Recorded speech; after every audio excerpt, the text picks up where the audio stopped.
ការដកស្រង់ទី230ប្រាជ្ញាសកលនិងមេរៀនជីវិតទូទៅបសមជត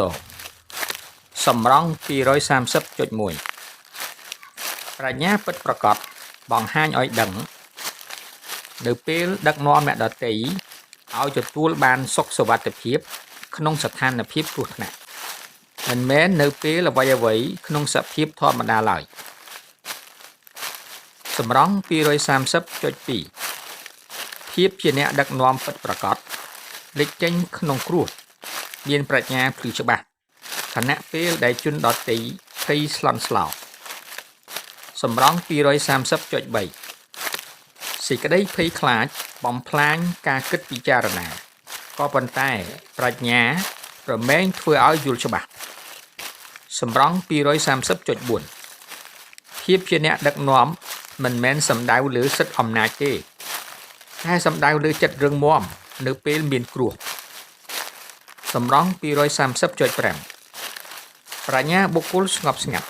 អាចសង្គ្រោះជីវិតមនុស្សបានជាច្រើនគ្នាសម្រង230.6នៅពេលយើងរៀនយើងត្រៀមខ្លួនយើងคล้ายទៅជាមគ្គុទ្ទេសក៍ខ្លាំងជួយអ្នកដទៃសម្រង230.7ប្រាជ្ញាមានគុណតម្លៃណាស់កំឡុងពេលមានវិបត្តិសម្រង230.8ចិត្តស្ងប់ឃើញដំណោះស្រាយចិត្តភ័យខ្លាចឃើញតែបញ្ហាសម្រង230.9ពួកជនណានឹងធឹងកំឡុងពេលមានគ្រោះអាសន្នពួកជននោះ